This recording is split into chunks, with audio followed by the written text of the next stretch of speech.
जय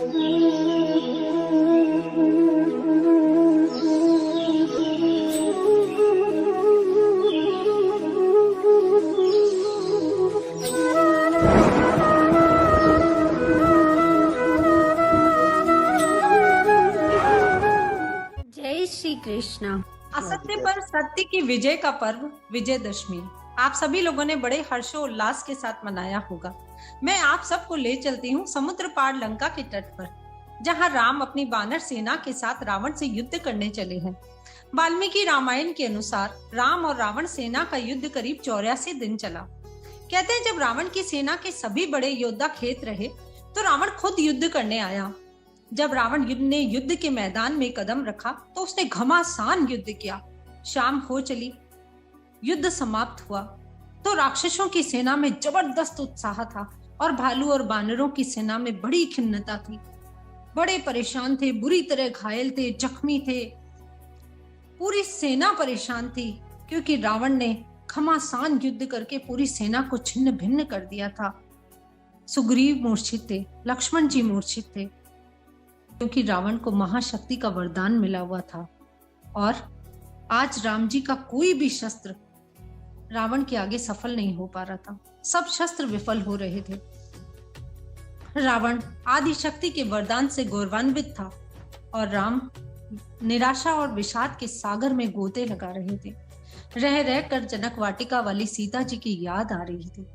देवी सीता की यादें राम के जीवन में आशा और विश्वास रूपी मुस्कान लाती हैं। लेकिन आज के युद्ध के बाद आज राम शंकित हैं। उनका मन भयभीत हो उठा है। अगर कहीं रावण का अंत ना हुआ तो। जाम्बवंत जी राम को खिन्न देखकर बोले, प्रभु, एक दिन के युद्ध के आधार पर संपूर्ण युद्ध का निर्णय निकाल लेना उचित नहीं है। हमें नई सोच बनानी होगी, नई नीति बनानी होगी, उस पर विचार करें। राम जी ने कहा, जाम्बवंत, चिंतित होना लाजमी है। आज के युद्ध में मैंने देखा महिषासुर मां मर्दिनी, माँ साक्षात भवानी रावण को अपने अंक में लेकर युद्ध कर रही थी। मैं रावण से लड़ भी लूं, पर माँ भवानी से कैसे लड़ूं? तुम जानते नहीं मैं अन्याय के खिलाफ लड़ रहा हूँ, पर माँ भवानी रावण के पक्ष में खड़ी है। जाम्बवंत जी ने कहा, प्रभु चिंतित ना होइए, रावण को माँ शक्ति का वरदान मिला हुआ है। आप भी माँ शक्ति की पूजा करें। राम जी को ये सलाह बड़ी उचित लगी। उन्होंने कहा, जाम्बवंत जी आपकी सलाह उचित है। मैं युद्ध के मैदान में 7 दिन माँ की आराधना करूंगा। राम जी ने कहा, जाम्बवंत जी आप तैयारी करें, हम महिषासुर मर्दिनी की आराधना करेंगे। और कहते हैं अगले दिन से माँ शक्ति की आराधना का संकल्प ले अनुष्ठान प्रारंभ किया। पूरे हर दिन वो 108 कमल माँ दुर्गा को अर्पित करते। आखिरी दिन उन्होंने कमल अर्पित किए तो माँ ने परीक्षा लेने के लिए एक कमल छुपा दिया। अब राम नेत्र बंद करके कमल चढ़ाते जाते थे।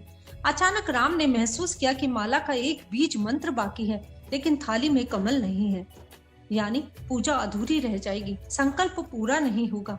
राम के नेत्रों में जल भर आया। उसी क्षण मन में एक विचार कौंधा, माता कौशल्या मुझे प्यार से राजीव नयन ही तो कहती है, अभी तो मेरे कमल रूपी 2 नयन बाकी हैं, क्यों चिंता करूं? तुरंत तूणीर से बाण निकाला और आंख को लक्ष्य करके साध लिया कि एक आंख निकालकर माँ को अर्पण कर दूंगा। माँ भवानी ने प्रकट होकर हाथ पकड़ लिया, प्रसन्नता से कहा, राम विजयी भव। और माँ भवानी ने राम से कहा, राम मैं तो आपकी योग माया शक्ति ही तो हूँ। आपने युद्ध क्षेत्र में मुझे प्रकट ही नहीं किया, लेकिन आज मैं आपसे प्रसन्न होकर आपकी आज्ञा से आपके आज्ञा चक्र में स्थित होकर आपके द्वारा पाप का नाश करूंगी।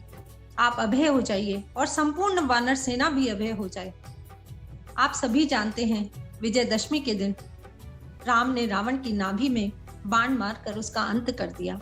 और ये कहानी विजयदशमी के रूप में संपूर्ण भारतवर्ष में रावण की पुतली के दहन के रूप में त्रेता युग से लेकर कलयुग तक दोहराई जा रही है।